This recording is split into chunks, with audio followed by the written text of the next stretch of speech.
नमस्कार साथियों, जय हिंद। अभी हम बात करेंगे बीपीएससी सिविल सेवा में जो अधिकतम उम्र सीमा की छूट है उसको लेकर आपको हम अपडेट करा दें कि आज ट्विटर हैंडल पर 9 बजे से एक ट्वीट किया गया कि बीपीएससी में बिहार में 37 वर्ष से बढ़ाकर 42 वर्ष यानी सिविल सेवा की परीक्षा में जो है वो किया जाए। इसके पीछे जो तर्क है वो काफ़ी चीज़ें आपको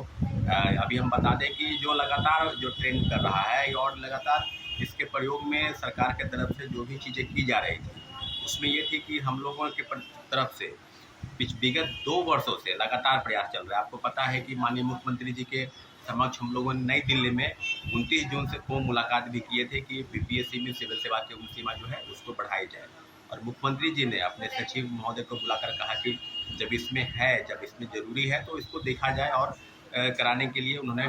अंतिम रूप से आश्वासन भी दिया कि आप लोग जाइए और उम्मीद है कि जल्द से जल्द हो जाएगा। परंतु विगत 2 महीने भी बीत गए, अभी तक कुछ हुआ नहीं है। आपको पता तो चले कि 2022 में 11 अक्टूबर के दिन हम लोगों ने बिहार के मुख्यमंत्री नीतीश कुमार जी से मुलाकात की थी और मुलाकात के दौरान उन्होंने कहा था कि बिहार में सिविल सेवा की जो उम्र सीमा है वो 37 वर्ष है और देश के तमाम राज्यों में चले जाइए, सबसे ज़्यादा तेलंगाना 46 वर्ष और कहीं 40 वर्ष, 42 वर्ष, 43 वर्ष, 40 वर्ष से लेकर और 46 वर्ष तक है और बिहार में न्यूनतम सीमा वो 37 वर्ष है। तो क्यों ना मिला जाए। और मिलने के पीछे जो तर्क है वो कि कोविड काल के दौरान जो परीक्षाएं हुई आयोजित उसमें सब जगह परीक्षाएं हुई और जिस तरह की चीज़ें सामने आई उसमें हम लोगों ने लगातार 2 वर्षों में लगभग विधानसभा में भी प्रश्न उठा। प्रेमचंद मिश्रा जो कांग्रेस के विधायक हैं उन्होंने उठाया, संदीप सौरभ सीपीआईएम के विधायक हैं उन्होंने उठाया और लगातार हम लोग बिहार सरकार के तमाम नेतागण से, चाहे वो अशोक चौधरी हो, माननीय मंत्री बिहार सरकार, चाहे विजय कुमार चौधरी हो, दोनों से मुलाकात किए। इसके बाद जब एनडीए की सरकार बनी तो विजय सिन्हा और सम्राट चौधरी दोनों से, जो दोनों बिहार के डिप्टी सीएम हैं, इस मामले में लगातार मुलाकात की है कि बिहार में सिविल सेवा की जो परीक्षा है उसमें 37 वर्ष से बढ़ाकर 42 वर्ष किया जाए। और इसके उपरांत लगातार प्रयास चल रहा है। इसी के सिलसिले में हम लोग मुलाकात भी की दिल्ली में माननीय मुख्यमंत्री जी से। और अभी जो बात पूछते हैं कि जब सारी चीज़ें हो रही है और आपको बताते चले कि 17वीं जो सिविल सेवा है उसमें जो सीटों की संख्या है वो लगभग 1500 से ज़्यादा ऐसे करने के अनुमान है। तो क्यों ना एक मौका मिला जाए उन लोगों को जो अंतिम पड़ाव पे थे, जिनका उम्र 37 वर्ष समान वर्ग के छात्रों के लिए था, वो ख़त्म हो गया है। और एक कहीं ना कहीं मौका जो है निश्चित रूप से मिलना चाहिए। विगत 2 वर्षों में जितने भी प्रयास हुए, चाहे वो सत्ता पक्ष के नेता हो, चाहे वो विपक्ष के नेता हो, सभी जगहों से हम लोग का प्रयास इस प्रकार से था कि हम लोग उससे मुलाकात कर सकते थे और जल्द से जल्द मुख्यमंत्री जी का आश्वासन भी मिला। इसके पश्चात जो है कार्मिक विभाग में जो है उसके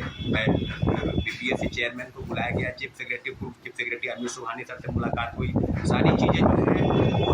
पूछा गया कि किस तरह की चीज़ें ली गई और मंतव्य लेने के बाद जो है वो डीओपीटी में जो है फाइल बन के तैयार हुआ। डीओपीटी में जो हम लोग जो बात की है, जो बी राजेंद्र है डीओपीटी के प्रधान सचिव, उन्होंने कहा है कि इस तरह की चीज़ें ली गई है 37 वर्ष से बढ़ाकर 42 वर्ष और 1 बार 2 बार या 3 बार अधिकतम मौके जो है उम्र सीमा की छूट को लेकर उन्हें कहा था कि इस तरह की चीज़ें हो गई, परंतु अभी तक नहीं हुआ है। तो लगातार हम लोग का प्रयास जारी है। इसलिए हम लोग अभी भी चाहते हैं कि सरकार की तरफ से अंतिम रूप से जब बीपीएससी में इतनी वैकेंसी है, बीपीएससी के साथ साथ मुख्यमंत्री जी ने भी कहा है कि हम 10 लाख नहीं 12 लाख लोगों को नौकरी देंगे, तो क्यों नहीं जितनी भी वैकेंसी है बीपीएससी, बीएसएससी या बीटीएससी या अन्य जो प्रतियोगिता परीक्षा के संस्थान हैं जो कंपटीशन की तैयारी लेते हैं, परीक्षा लेते हैं, उनमें उम्र सीमा की छूट जो है उनमें कम से कम मिलनी चाहिए। क्योंकि अंतिम समय में कहीं ना कहीं लोगों के बीच में एक मनोभाव होता है कि क्यों ना अंतिम प्रयास किया जाए और कहीं ना कहीं वो चयनित होकर बिहार में सेवा देने के योग्य बन सके। इसलिए मेरा आग्रह है माननीय मुख्यमंत्री जी से कि अधिकतम उम्र सीमा की जो छूट है वो 37 वर्ष से बढ़कर 42 वर्ष की जाए, ताकि अंतिम समय में जो लोग छूट गए हैं किसी कारण से उनके चयनित नहीं हो पाए हैं, कम से कम एक मौका उनको जरूर मिले। ठीक है साथियों, धन्यवाद, जय हिंद।